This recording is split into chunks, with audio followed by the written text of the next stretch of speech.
Welcome, everybody. The college football season is fast approaching, which means it's time for some preseason content. I'm Joe with the Game House, and today we're going to take a look at the top non-quarterback transfers in the 2023 college football season.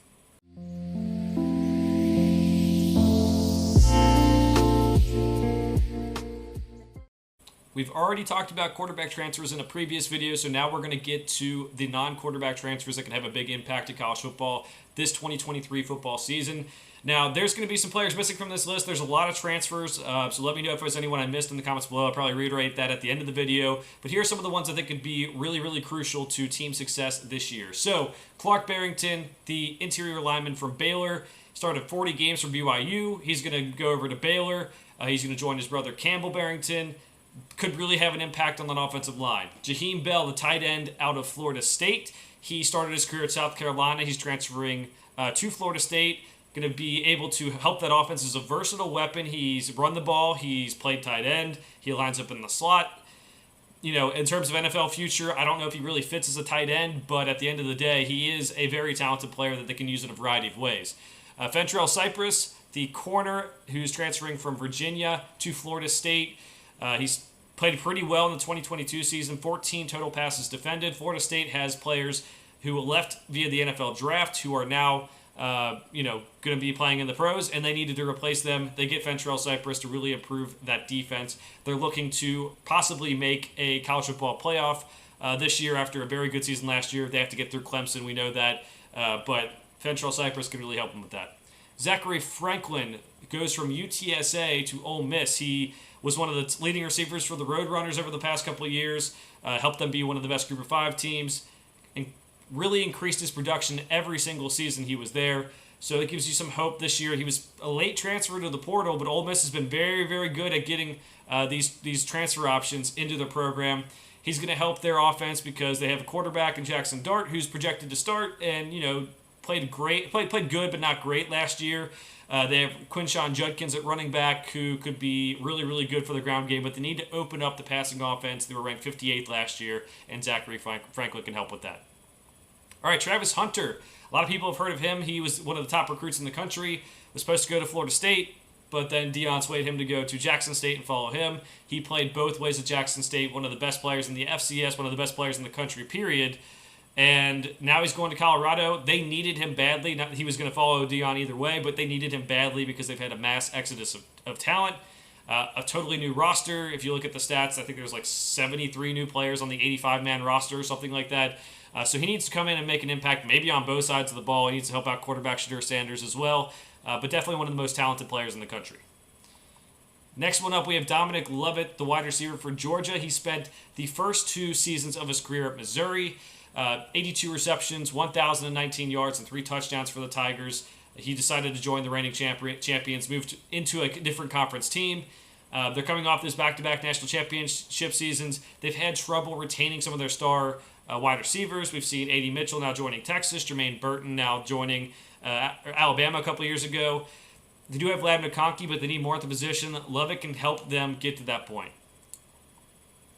A.D. Mitchell goes to Texas Longhorns. We just mentioned that from Georgia. He helped them win 2 national championships. He made very big plays in the national championship game last year. 38 receptions for 560 yards and 7 touchdowns. Big games, again, is where they might be missing him at Georgia. At Texas, he's joining a wide receiver group that is stacked with talent. Xavier Worthy, Jordan Whittington, Isaiah Nair, if healthy. They're a popular pick to win the Big 12. They go to play Alabama. There's a lot that could happen this year in their last year in the Big 12. If Quinn Ewers can stay healthy, A.D. Mitchell could have a really big year. Dorian Singer, he's moving from one Pac-12 team to the other. He's going from Arizona to USC. He had 84 receptions for 1,406 yards and 6 touchdowns. He's decided to join the Trojans for this year, joining Caleb Williams. Their offense ranked 3rd in scoring last season. And if their defense can improve, they could be in the playoff. This could be a really big impact transfer because, I don't know how much he adds to an offense that already ranked 3rd, but he does help that. And also, if the defense gets better, he could be playing in the playoff this year. So that means a whole ton of a lot. Omar Speights, the linebacker out of Oregon State, is going to LSU. Has over 80 total tackles in his last 2 seasons for Oregon State. Going to play in the SEC. He was the first team All Pac-12. They need experience on this defense pretty badly. They only have a couple starters returning, and they could use someone of his talent. Now he's going to join Harold Perkins at linebacker, so they're going to have a very good linebacker room at LSU, as Harold Perkins is one of the best in the country. We're going to have a long list of other notable transfers here because, again, the list is long of transfers who can have an impact this year with the transfer portal. Miles Battle is going from Ole Miss to Utah.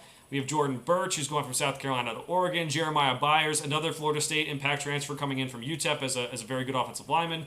Dante Cephas, going from Kent State, one of the best receivers in the MAC, going to Penn State. We'll see if he can help Drew Allar and Penn State's offense really maybe help them dethrone Ohio State and Michigan in the Big Ten East. Javian Cohen goes from Alabama to Miami. Has a lot of starts, a lot of experience under his belt, could really help them. Justin Flo was a highly recruited player who went to Oregon, never was able to stay on the field, a lot of injuries in his career, so now he's going to Arizona where he can have a bigger impact. Denver Harris, one of the most naturally talented corners in college football, but he was suspended a few times during his time at Texas A&M, so we'll see if he can stay on the field for LSU. Davison Agbinosun, who transferred in from Ole Miss to Ohio State. The practice reports from spring practice were off the charts for him. They think he's going to be a big impact to that defense. We'll see if that comes through. Trey Knox ends up going from Arkansas to South Carolina. Could be a very good impact tight end. A lot of pro potential there. We'll see how much they use him. We'll see how much Spencer Rattler is able to play like he did at the end of last season rather than he did at the beginning of last season. Deshaun McCullough went from Indiana as a freshman All-American, now joins Brent Venables' defense at Oklahoma. Jabbar Muhammad goes from Oklahoma State to Washington, really hoping to help that defense out after their offense had such a good year last year. Maybe they can make a push for the Pac-12 or maybe the playoff too. Dejon Streebling goes from Washington State to Oklahoma State. They need some help on that offense. Alan Bowman comes in as the transfer quarterback. He's going to need some wide receivers to throw to.